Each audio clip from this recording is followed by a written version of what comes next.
In the land of Oo, a place filled with magic, monsters, and world-ending villains, one boy has always stood out as the heart of it all. Finn the human, the brave adventurer, our selfless hero. The kid who always tries to do what's right, except for when he doesn't. In Frost and Fire, something finally breaks. We see a darker side of Finn, something twisted. So what exactly happened in this episode that makes us wonder if the hero of Oo is as innocent as we thought, and shows us a version of Finn we were never supposed to see? The episode starts off with Finn and Flame Princess hanging out outside the tree fort. He gives her a log, which she hugs and sets ablaze in her arms. It's calm, romantic, maybe even cute, until Ice King swoops by and mocks them, tells them they should get a room. He calls Flame Princess a weirdo for hugging a log. Finn tries to stretch to get to Ice King. Did he think he was Jake for a second or something? But good for him for trying to protect his girlfriend's honor though. But Flame Princess says she's got it. She launches into a full-on attack. She flies after Ice King, who tries to defend himself with ice, but Flame Princess just melts it and punches him straight in his stomach, slaps him a few times, lights his underwear on fire, and kicks him back to the Ice Kingdom in a blazing heart formation. Did anyone else think that was hot? And I don't just mean literally. That fiery heart in the sky? Flame Princess isn't just defending herself, she's expressing her identity and love through aggression. And Finn is totally into it.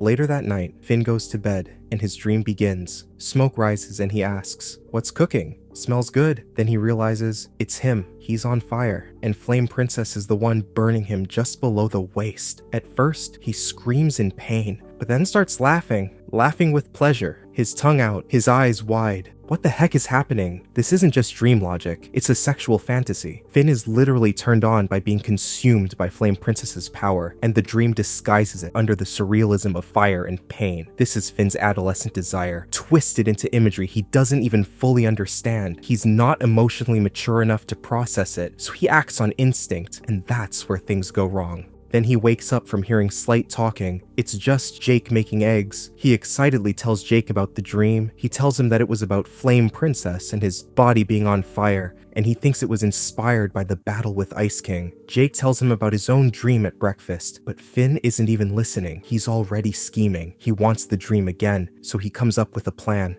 Make Flame Princess and Ice King fight again. It's very clear at this point, a questionable aspect of Finn is thrown in our faces subtly. He doesn't quite understand the underlying reasoning of the dream or why it happened, but rather than having a conversation about it with Flame Princess or even with himself, he immediately goes into manipulation. He needs to engineer the chaos to trigger the dream again. So he takes Flame Princess on a picnic in the Ice Kingdom. Red flag already. She asks why he picked this, but he just brushed it off as, why does anyone do anything? Ice King happens to fly by and greets them casually. He actually tells them to enjoy their day. But Finn lies. He tells Flame Princess that Ice King was mocking her, twisting his tone into an insult. Flame Princess, furious, immediately goes in to attack Ice King again. He panics and tries to surrender, even throws frozen groceries at her. She gets hurt, she takes it as an attack, and then punches him with full force. Finn is already blushing. He doesn't just lie to start a fight, he literally weaponizes Flame Princess's emotions against her. He knows exactly how to provoke her, and he does it with a smile. How would you feel if someone you loved pushed you into a fight just to watch you get angry, potentially even hurt? Ice King tries to defend himself by summoning snow monsters, but unfortunately for him, they mostly fall apart. She then starts shooting flame balls at Ice King. He tried to shield himself, but fails. Finn watches, literally biting onto his finger with a smirk. Finn, you sicko! Flame Princess has Ice King cornered. Poor guy looks scared, and she seems like she's about to destroy him, but one of the ice bears manages to bear hug Flame Princess and freeze her. She collapses in pain. Ice King celebrates by showing his butt.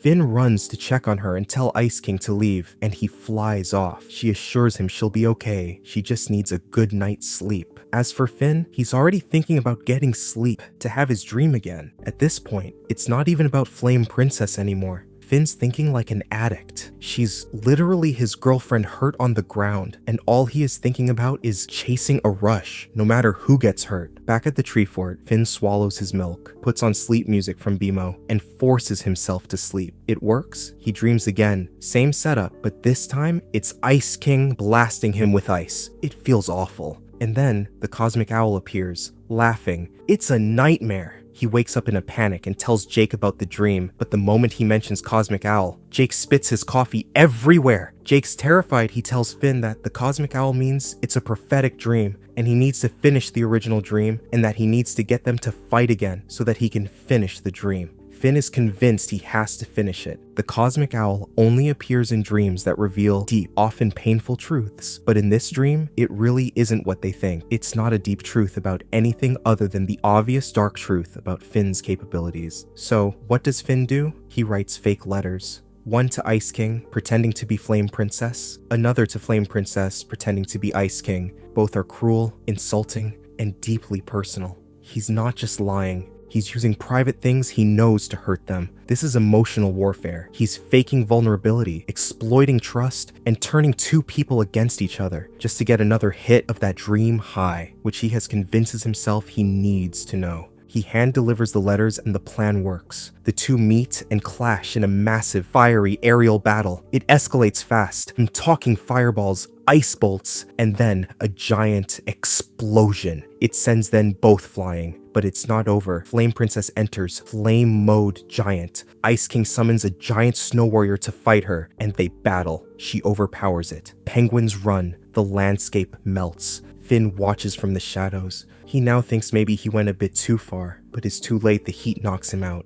By now you should know you went too far, buddy. But here comes the final dream. Finn's back in bed. Flame Princess sets him ablaze again. He's happy he did it. But this time it goes further. He's actually burning, and then BAM! His body is consumed, and he morphs into a grotesque, hairy baby, babbling nonsense. Flame Princess looks at him horrified and walks away. Baby Finn is throwing a tantrum in bed, and this time, the Cosmic Owl appears, clear as day now, and says, "You blew it." Now it's extremely obvious the dream wasn't a warning, it's a verdict. Finn wakes up to chaos. Flame Princess is melting every inch of the Ice Kingdom. Finn thinks he can fix it. He thinks he can make this right, so he runs in to save Ice King and Gunter. And just as Finn tries to carry them to safety, Flame Princess sees Ice King and assumes he's trying to escape, so she fires a final attack, but then he turns, and she sees Finn. She immediately reverts back. Luckily, Ice King protects them, and he freezes the flame. Then Finn finally confesses. He admits he lied, and that he orchestrated the letters. He tries to explain the reason as to why he did it. He liked the dream. It was important, the Cosmic Owl. But Flame Princess just stares at him. All she hears is blah blah blah, and all she sees is flames. But her anger turns to hurt. She tells Finn she should have known, cause the letter was so personal, which he used to hurt her. She said she thought she could, but before she could finish, she says she needs time, and walks away into the fiery sunset. Ice King of all people looks at Finn and says the only thing left to say, "You blew it, man."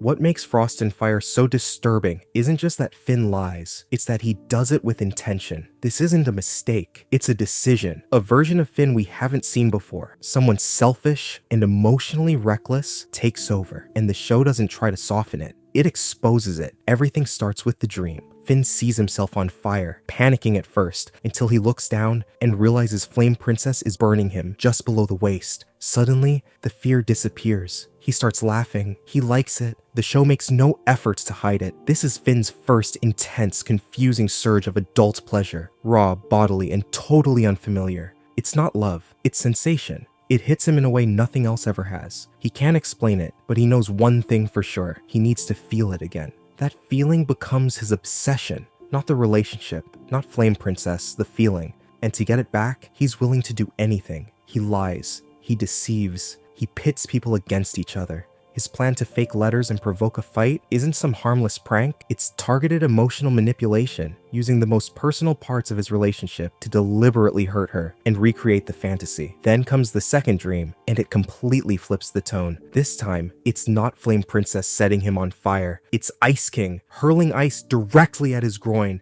There's no pleasure, just shock, discomfort, and humiliation. This is Finn's fantasy turning cold, literally and emotionally. What once felt exciting now feels wrong. The shift from heat to ice mirrors the breakdown of control. the way desire becomes fear when it's no longer mutual or safe. And when the cosmic owl appears, laughing in the background, it becomes clear. This isn't just a dream, it's a consequence. It's Finn's own mind warning him that he's twisting something intimate into something harmful. And here's something else. In both the dream and in real life, Finn's pants are literally on fire. It's not just physical, it's symbolic. Liar, liar, pants on fire. The show is quietly signaling that to feel this new sensation again, Finn is willing to become a liar. The fire isn't just desire, it's the cost of deceit. Then comes the final dream, where the fantasy fully collapses. This time, his entire body catches fire. No longer a moment of thrill, but total consumption. He explodes into flames and transforms into a hairy, babbling baby. It's symbolic of regression. Emotionally, morally, even sexually, he becomes helpless, pathetic,